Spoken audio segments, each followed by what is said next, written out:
Welcome back to Scarlet and Maize. I'm Adam. This is Zack. Hi. What's up? Let's just jump right in because Ohio State had a rough start, rough end, rough. Oh, that's Indiana. I was actually teensy bit worried at the beginning of the game. Ohio State drove right down the field and scored. Wasn't worried about that. But then Indiana's driving right down the field. They keep converting on third down. They're driving. They score a touchdown. And as this is happening, I'm reading on Twitter that Travion Henderson's helmet was taken away, which implies that he got hurt. He ends up being in the next drive and was fine. But, I mean, I was the slightest bit worried after that because, I mean, Indiana just shredded us, and we're losing our star running back. Right. Ended up being fine, 54-7, 47 unanswered points, 30 points in the second quarter alone, just one quarter. That's more than Klay Thompson.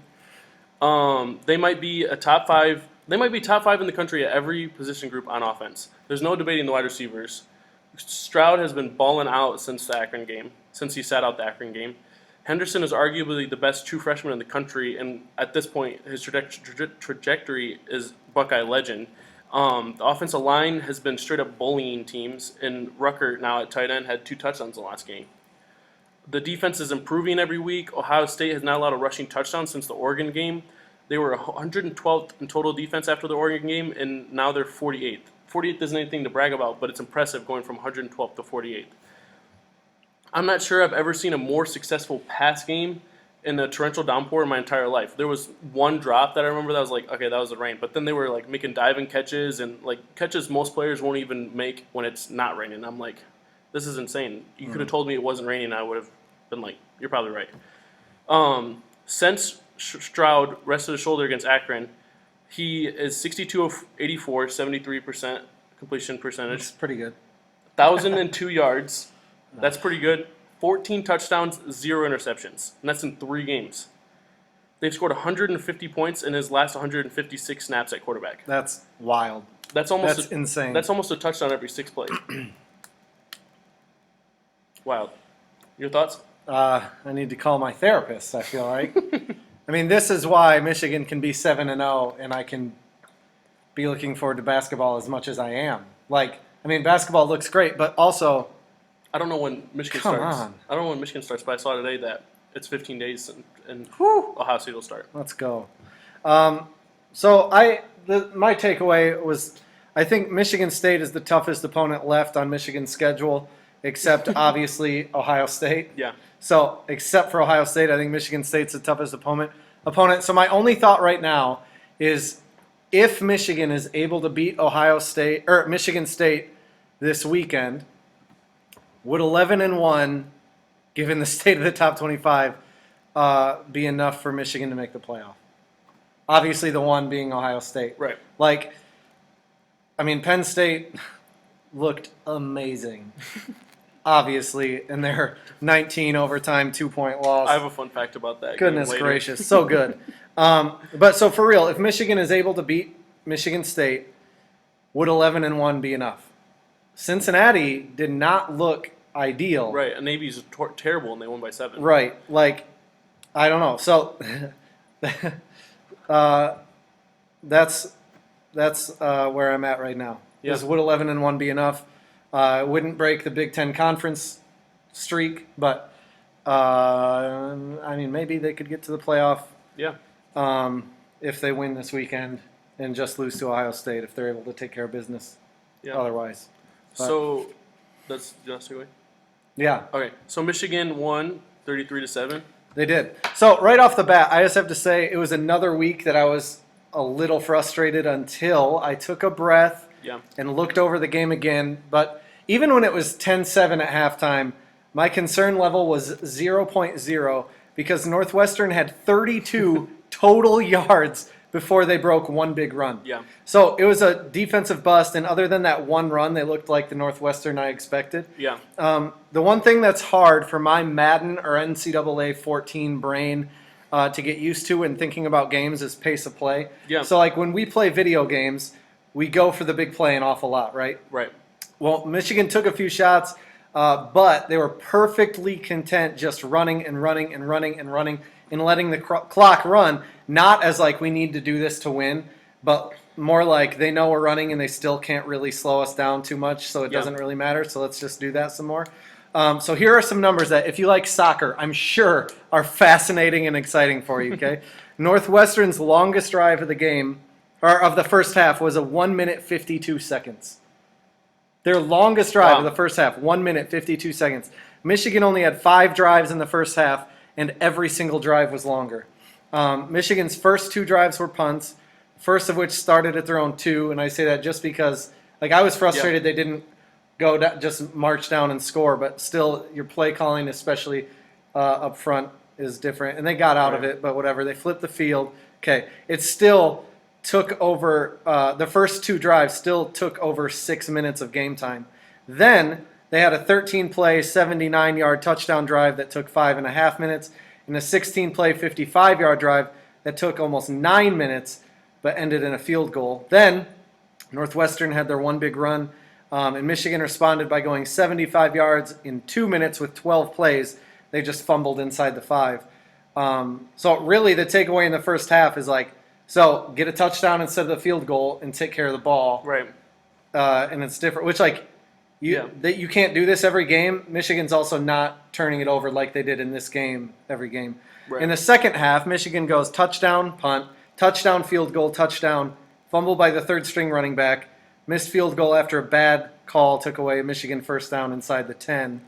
So on the other hand, acknowledging it's just Northwestern, Northwestern got 59 yards and no points on their first drive of the second half, or on their first drive, and then 39 yards on the last drive against Michigan's walk-ons, but otherwise had, First drive of the second half, they had 59 yards. Last drive, they had 39 yards. Otherwise, they had 39 yards in the second half. 32% of Northwestern's total yards for the entire game were on that one run by Evan Hall. Wow. And were otherwise beaten the way a good defense should beat them. So the question remains, I think, just what to do at quarterback. Again, Cade McNamara had some misses deep, so I go, no, he's best at the deep ball. And it's 2 games in a row where he just missed on his deep passes. I do think a couple were played poorly by the receivers. McCarthy had a good play late, which was the one called back by the bad penalty, but he also missed an open receiver before he started to scramble to find the guy on the run. So honestly, I'm kind of stuck. So on one hand, I think that at some point it has to be not what have you done and more what can you do, which makes me want J.J. McCarthy to get more snaps. At least in his snaps, let him throw the ball a little more. On the other hand, if Cade connects on just 1 or 2 of these deep shots, I don't know that the frustration level would be that much to really warrant benching him. Right. Like 1 or 2 deep passes, and I don't think anyone really cares. Yeah. I mean, he's a game manager. He's thrown 1 pick all season. Right, and he's been sacked twice all season. I mean, he hasn't dropped back to pass a whole bunch either, but I'm not making my pick yet.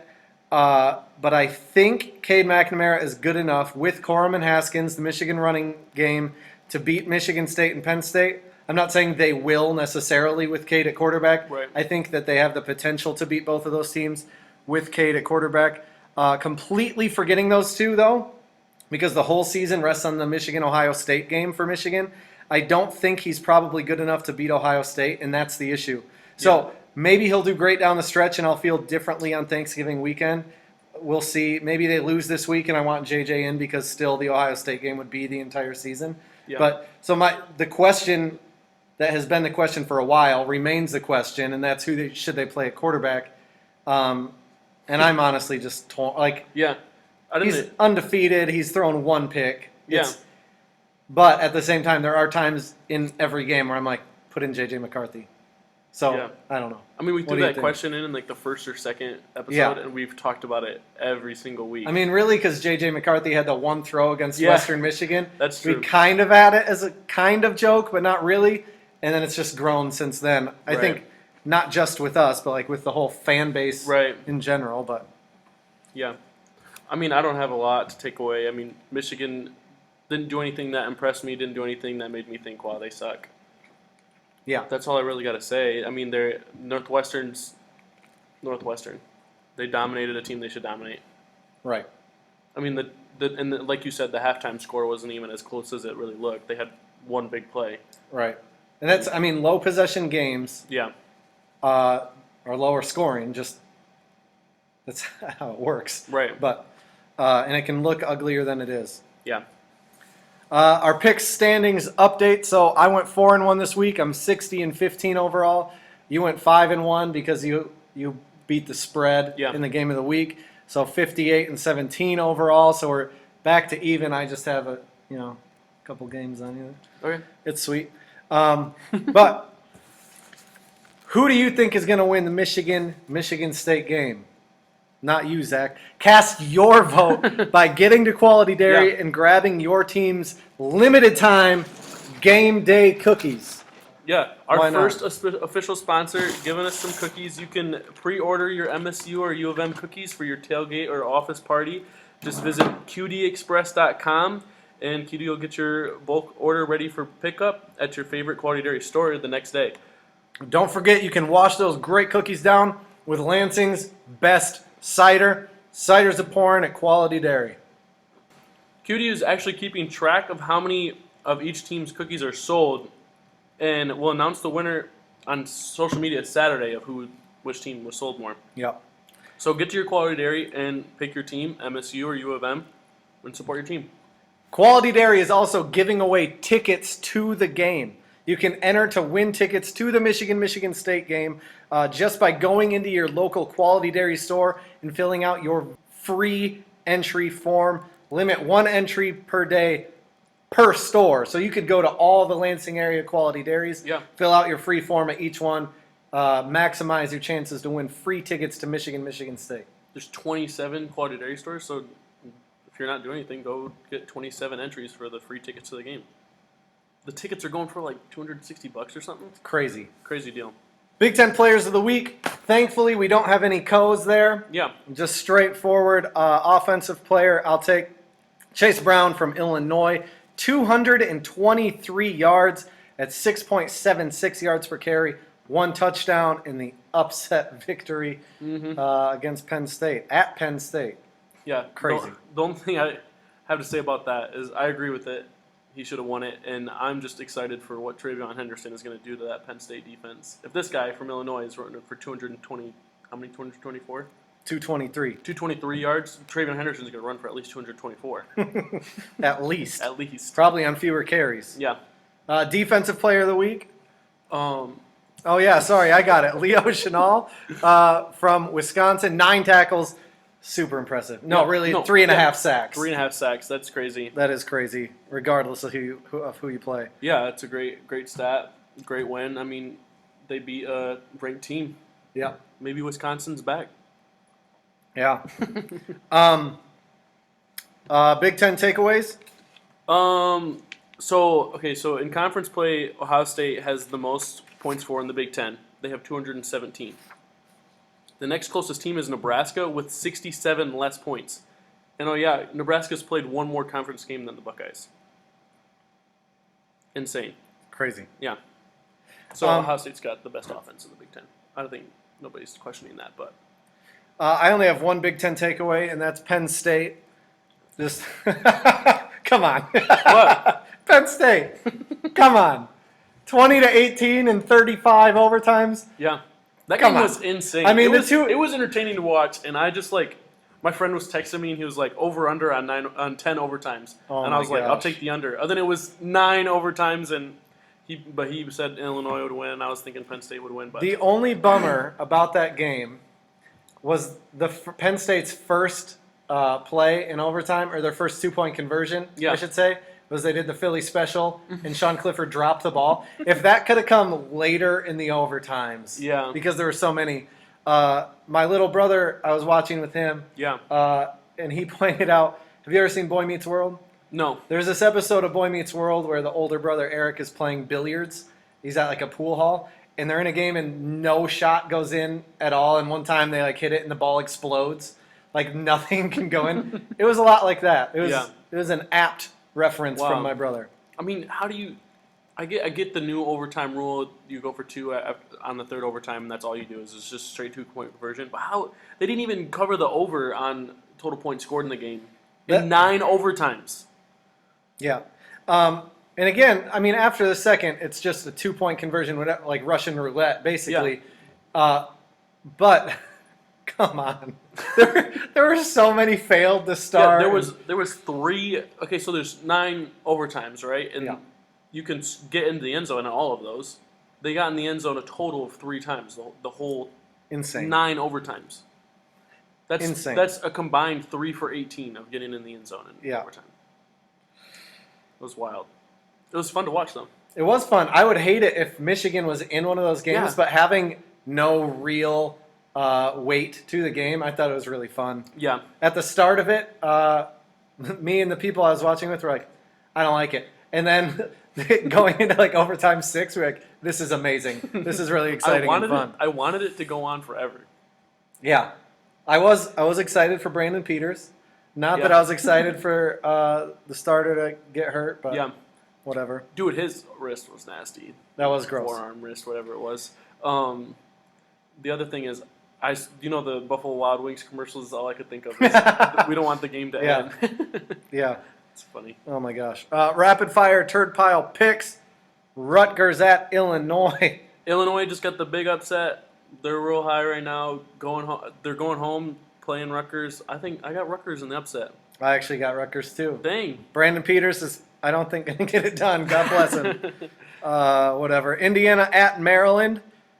Okay. I just don't think either of these teams are very good, and I like the Hoosiers to bounce back after losing 5 straight games to top 10 teams. That's perfect because I have Maryland. So here we go, some point of separation, maybe close the gap. More likely I extend my lead, but we'll see next week. Minnesota at Northwestern. I'm rowing the boat on the road. Minnesota has actually kind of gotten it together. Yeah. After losing to Bowling Green, which is just hilarious. Yeah. Well, I mean, they were only 14 points. That is what they lost to Ohio State, and they were in that game most of the game. Yeah. Just bizarre. Yeah. Purdue at Nebraska. I got Purdue. This is the only home team I'm taking in the rapid fire Turd Pile Picks. I got Nebraska. I almost picked Nebraska. It's hard to think that they will continue to lose every single game. Nebraska will either win this game by a little bit, or they'll blow them out, or they'll lose by 8 points or less. I feel like there's no chance they win by a little bit. Yeah. I mean, they'll either blow them out or lose a close game. Yeah, that's true. Yeah. But whatever. On to the varsity games, varsity defensive games. Iowa at Wisconsin. Remember when Wisconsin and Notre Dame played and we talked about how both quarterbacks looked so terrible it made both defenses look amazing? Not that either wasn't good. Yeah. I'm going to go Iowa 6-4. Okay, so I put this in the varsity games because Wisconsin still controls their own destiny in the Big Ten West right now. Insane. Because if they have 2 losses in conference. Iowa and Minnesota each have 1, and they still play both of them. So they would have the head-to-head and the same amount of losses if they went out. That is crazy to me. Although they put up 30 on Purdue, their offense is still atrocious. They were a 1 for 11 on third down, only 52 passing yards on 8 attempts. What are they, Army? They played Army a couple weeks ago. I think they took after them a little bit. Yeah. Since 2003, Iowa was just on a bye week. They win 55% of their games after a bye week, which is down from a normal win rate of 65.2. Since Paul Chryst has been Wisconsin's coach, they've won 73% of their games, and when they've had a rest disadvantage, they've won 84% of the games, so up. In a defensive battle, I like the Badgers at home. All right. Whichever quarterback throws less interceptions will win. We have some separation this week. Penn State at Iowa State. Zach, you can go first. Penn State at who? Penn State at Ohio State. That's not what you said. What did I say? I think you said Iowa State. Well, I probably just slurred my words. Okay. Penn State at Ohio State. Zach, your thoughts? Since 2012, Ohio State is 8-1 against Penn State, and their 1 win coming off of a blocked field goal, and all that fun jazz. Travion Henderson had as many points in the first half, 3 touchdowns, 18 points, as Penn State did on Saturday in a 9 overtime game. I got the Buckeyes big. They might win by 40 again. Yeah. Honestly, I think Penn State is worse than Mel Tucker's current resume. Calm down. Anyways, Penn State played at the same time as Michigan, so I didn't watch until late in the fourth quarter. But when I turned it on, I had assumed Sean Clifford was out because I was keeping tabs on the game, just like the score. But you go 4 quarters and 2 regular overtimes with Sean Clifford and scored 10 points against Illinois. His stat line for that game was the ugliest thing I've ever seen in my life. I don't care if Clifford wasn't 100% because how's he going to get there in time to go to Columbus? Like, how's he going to get to 100%? Auburn, who's going to end up 8-4, is Penn State's hat-hanging win. While I'm well aware and very vocal about the fact that Michigan hasn't beaten anybody this season either, this isn't about Michigan. It's about the reality that Ohio State is just too much better for this game to even be close. Yeah. Ohio State, 52-10. I'm just kidding. They're not going to kick a field goal, 56-10. That's if Penn State gets lucky. Now to the game of the week, Michigan at Penn State. So much drama, so much tension. Oh, I've been so excited for this game. I'm so happy they're both 7-0. More than half of Indiana's points for this season in conference came against MSU. They have 28 points for all season in conference. They played 4 conference games. 15 of them were against MSU. Cade has had over 200 passing yards once in 7 games. Michigan has not been a top 15 team on the road since 2006. Both these teams are unproven. I was really struggling with who to pick here, but I'm gonna have to go with the home team. I like Michigan State by 3. Buy your MSU cookies at Quality Dairy, Zack is saying, I guess. With all seriousness, with the utmost respect, I promise you, Michigan State has been impressive this season so far. They've exceeded all but their own beat writers and biggest fans, same things, expectation, to the point that they're willing to die for the man responsible, Mel Tucker, just 14 games into his tenure, in which, again, he is back to 1 win over a team better than 500, 0 coming this season so far. That could obviously change Saturday, as I've said the past few weeks, and I wouldn't be surprised if it happened. I wouldn't be surprised if Michigan State won. Thorne and Walker have made Michigan State far more explosive than I expected this year, but the thing that worries me the most is Michigan's style of play. They can't settle for field goals in a low possession game because Michigan State has more of a chance to be explosive than anyone Michigan has played so far this season, including Nebraska, who kept it close against Michigan.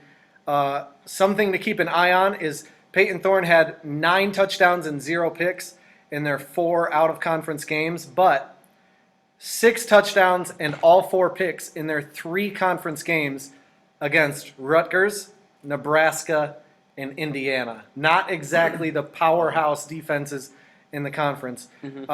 Kenneth Walker III has 997 yards, including a huge 233 yards against Rutgers, but 61 against Nebraska, 84 against Indiana. I honestly... Yeah. Travion Henderson only ran for 81 against Indiana. On how many carries? 9. There we go.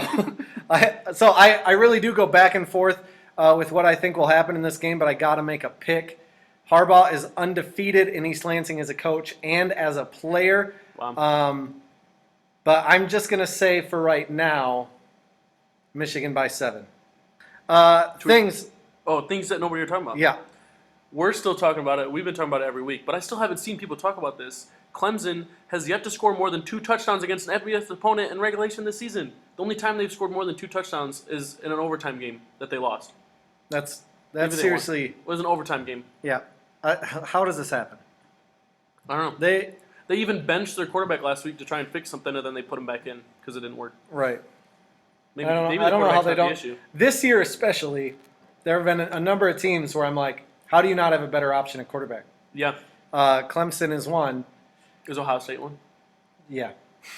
They need to play Mullet McFreshman and it's whatever. I'm just Quinn Ewers. I can't wait till I'm just sad that Ohio State had one bad game and then it's fine. Yeah. Well, whatever. One loss, a couple bad games. Sweet.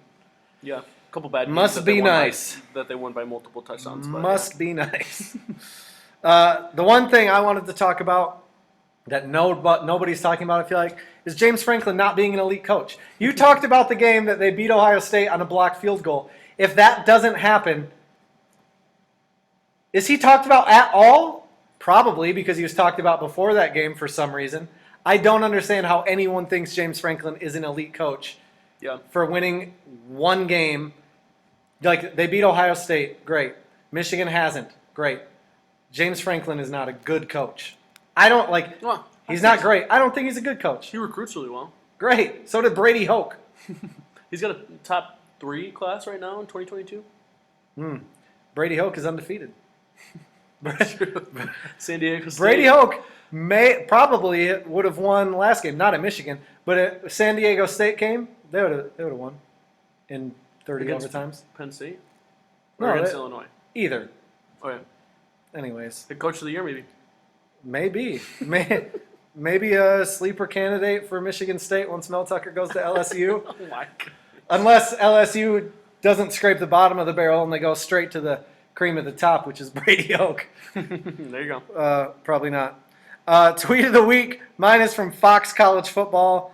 Life comes at you fast. Honestly, what the heck, Purdue? How? Yeah. Bipolar. Goodness gracious. Yeah. Also, if Wisconsin wins out, does it count as a big win for Michigan again or no? No, definitely not. Interesting. All right. Your tweet of the week. My tweet of the week is a picture of an old lady. I don't know. She not be old. She might not be old. She she looked old. Okay, she might not have been old. I wanted to judge how old she was. I think she's supposed to look old. Yeah. She's supposed to look old. Yeah.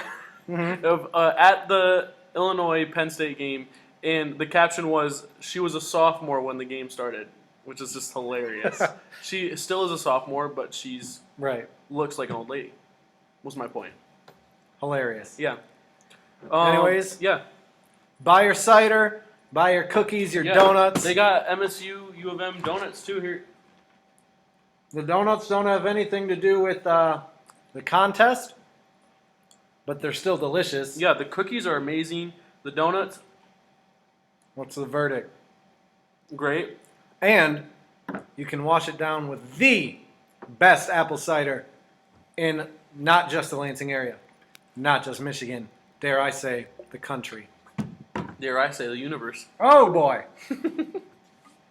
But with that, follow, subscribe, like, share. We're on everything. We're on everything. TikTok, Instagram, Twitter, Facebook, YouTube, Spotify, Apple Podcasts, wherever else you get your podcasts. Everything. Buy your cider, buy your cookies, buy your donuts at Quality Dairy.